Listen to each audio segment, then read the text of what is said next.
All right, so we're going to start working our way through the Sixth Amendment case chart here. There's a couple of cases we covered in class on Thursday in groups.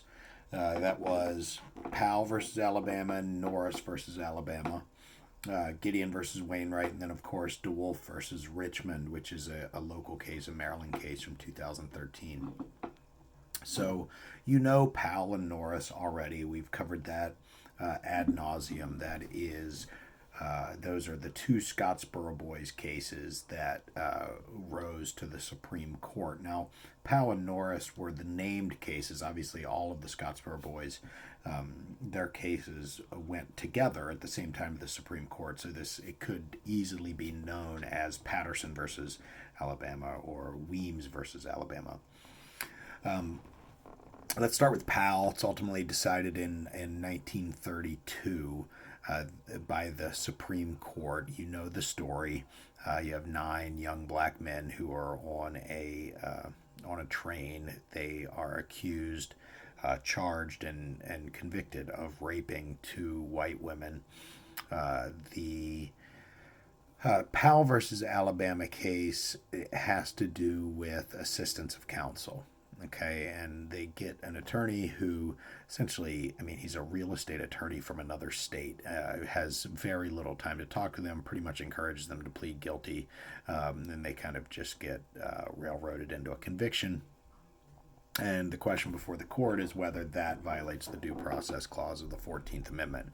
Now, obviously, we're talking about the 6th Amendment, but as you all learned through the incorporation doctrine, the 14th Amendment is used to apply the 6th Amendment to the states. So this is the first time that we're dealing with the assistance of counsel and how that applies to the states through the 14th Amendment in a rejection of the logic of Barron versus the City of Baltimore from 1833. So the court has these pretty clear position that you have a right to competent counsel in a trial where your potential punishment is death, what we call a capital case. Okay, and so Powell versus Alabama lays that out very neatly. Norris versus Alabama, on the other hand, deals more with your right to a jury trial, or really, what we know today is a jury of your peers. What does it mean to have a jury of your peers? And in the case of Norris, we have a situation where it is not just that they were convicted by an all-white, all-male jury, but it seems as though in this particular county, in Jackson County, Alabama, that there is a systematic effort to keep black jurors off of the jury roll. So they weren't even potential jurors. They weren't even considered to be jurors. The case goes to the Supreme Court. The clerk of the court hurriedly scribbles in names of some black jurors at the end of the list. It's embarrassing how they tried to cover this up. And then the court was very clear that in the Norris case that no, it is okay if the jury is made up of a single gender or a single race or a single demographic of people, so long as the group of potential jurors, or what we call our jury pool, includes a cross-section of the community. And in this case, it did not. And so both the Powell versus Alabama and Norris versus Alabama case contribute to new trials for the Scottsboro Boys. We know how that ultimately ends up, but there's some important law that is established there. Going to tackle a couple of cases today. I want to take a brief detour into Betts versus Brady before getting to Gideon versus Wainwright. So it's a Maryland case, incidentally, and it comes from Carroll County, Maryland. But Betts is he's indicted for robbery. He can't afford to get an attorney. So he requests one. The judge says, no, you don't get one. You can't afford it. He pleads not guilty, maintains that he has a right to counsel. Ultimately, he gets convicted. And the question before the Supreme Court is, okay, does he have the right to an attorney in this type of case? And what's the difference between this and Powell versus Alabama? Well, this type of case is a case where it is not punishable by death. It's not a capital crime. So it's clearly Powell says you get an attorney in a capital case, but this is not a capital case. This is one where it is a felony case punishable by significant jail time for robbery. So the court gets this and they say that he does not have a right to an attorney.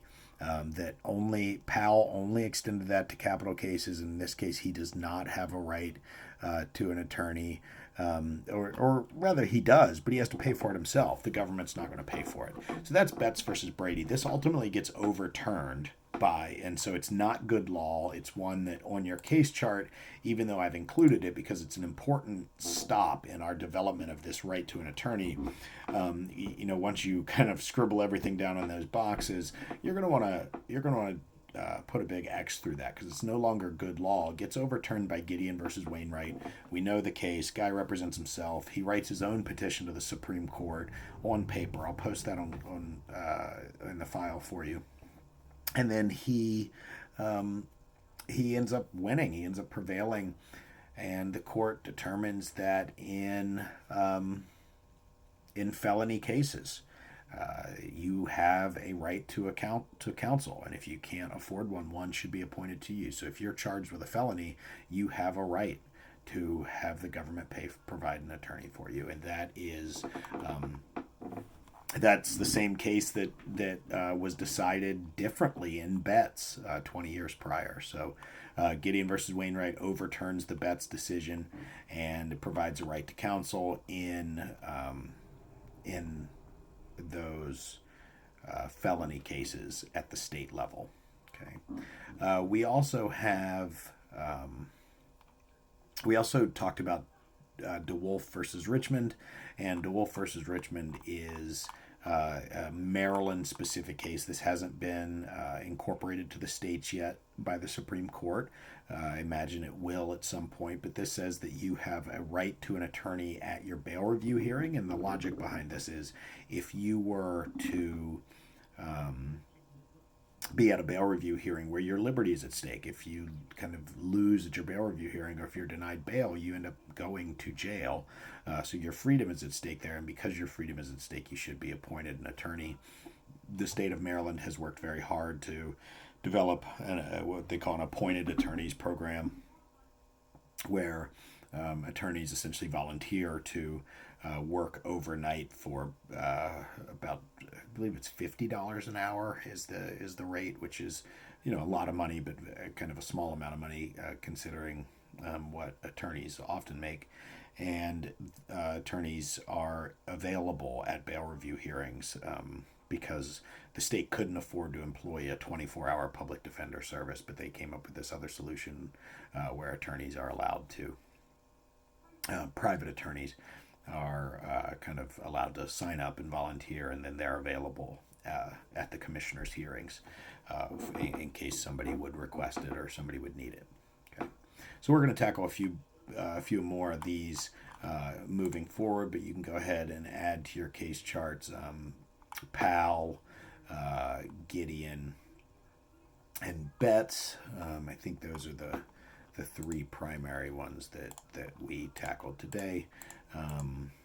And we'll look forward at Coleman, In Re Go, the effect of Miranda, and then Arger Singer versus Hamlin from 1972.